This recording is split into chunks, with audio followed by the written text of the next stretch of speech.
Hi. So today I'm going to be doing a drawing with all my Copic markers. I have not done a drawing with Copic markers in years, like a big drawing.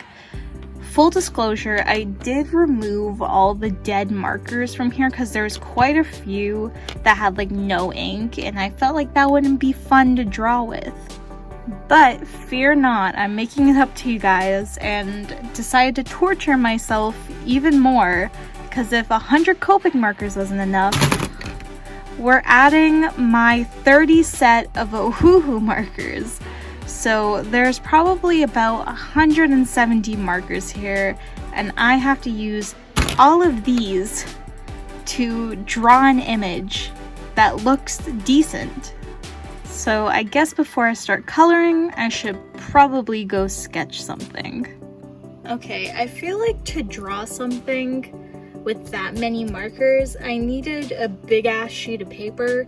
So I got the biggest sheet of like Bristol board paper I could find. This is my hand in comparison to the paper. This is gonna take a while.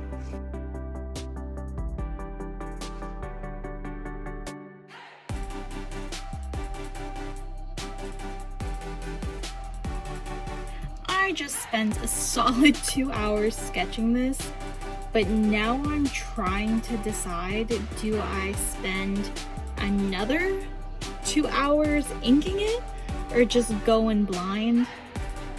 I think I have to ink it. I think if I ink it, it will be like a giant coloring page, and I can pretend like I'm just coloring it in for fun and not to make myself struggle.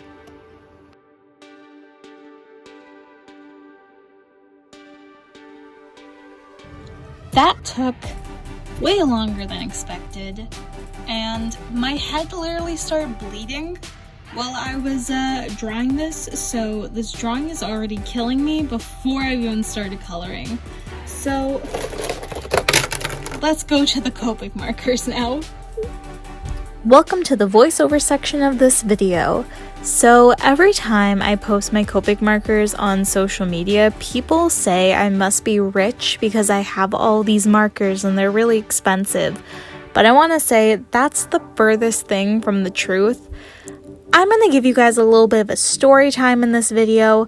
When I was about 14 or 15 in high school, I discovered Bailey J on YouTube, and she used Copic markers in every single video, and I thought that they were like the peak art supply and I needed to have them. And this so happened to be around Christmas and my birthday.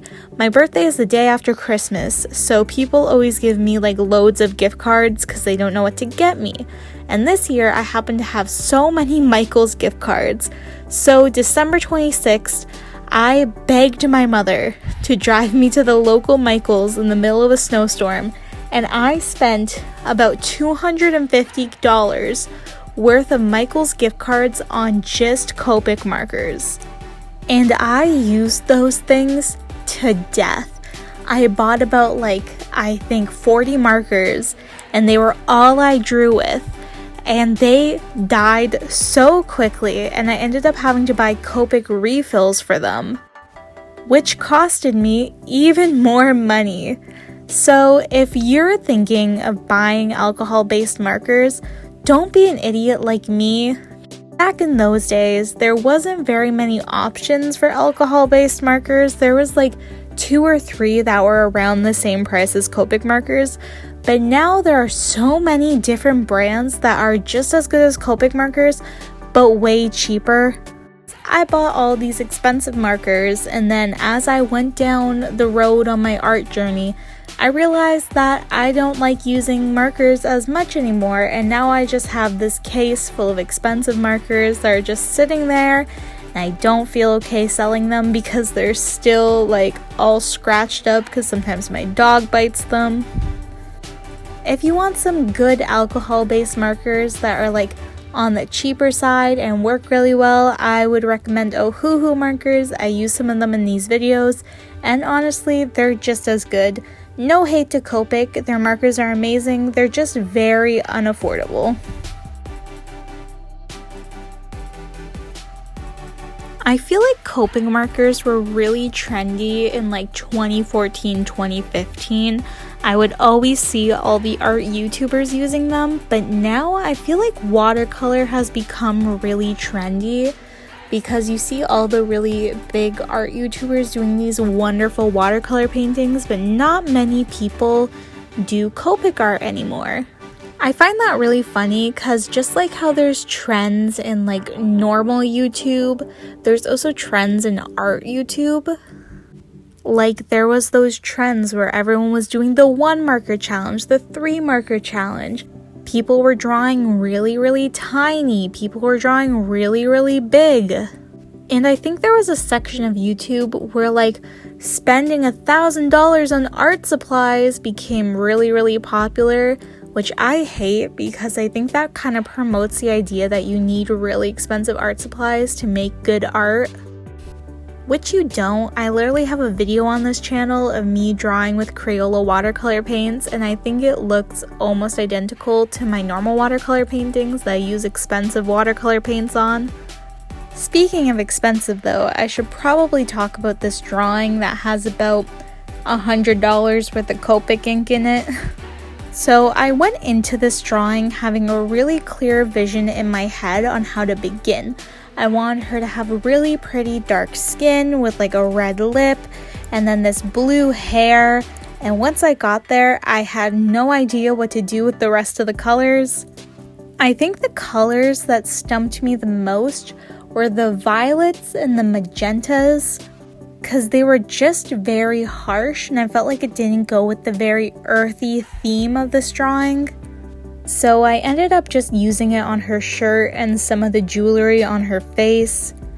But yeah, if I could go back and change like one thing about this drawing, I would probably not use the purples because it just stands out way too much. One thing that really surprised me about this drawing though was I actually really enjoyed using the oranges and the yellows. I very rarely use those colors in my own art, but I really loved how they looked on the moths. They reminded me of Starbursts, like the candy, and they looked really pretty popping against her like teal hair. This character reminds me of like a World of Warcraft character or like a D&D character. I was kind of giving her like a fawn vibe because I was watching Narnia while drawing this. I ended up having to take a pretty big break in the middle of drawing this though because the alcohol marker scent gave me a massive headache. If you've never smelled an alcohol-based marker, it basically smells like rubbing alcohol. So when you're drawing with them with your face really close to the paper, you're basically breathing in these really strong alcohol fumes. And it made me a little bit lightheaded. And even now, if you like sniff the drawing, the smell of alcohol coming off that thing is crazy. Despite all my complaining about alcohol markers, they blend so nicely and are so vibrant. Like you can't get the amount of vibrancy from anything else. It almost looks like it's printed because you can get the ink so smooth. I love watercolor painting, but these are really nice for a change. I finally finished this thing. It took me about 13 hours to finish, and I'm really happy with it. I think she looks beautiful, and I actually managed to use all the markers. I can't believe this drawing has that many colors in it.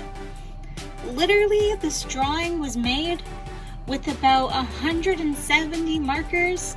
I counted each marker as I put it in the bin. I hope you guys enjoyed this video. I had fun making it, even though it took a long time. Let me know what you guys think about this drawing and this challenge in the comments, and if you have any more art challenges you want me to attempt, comment down below.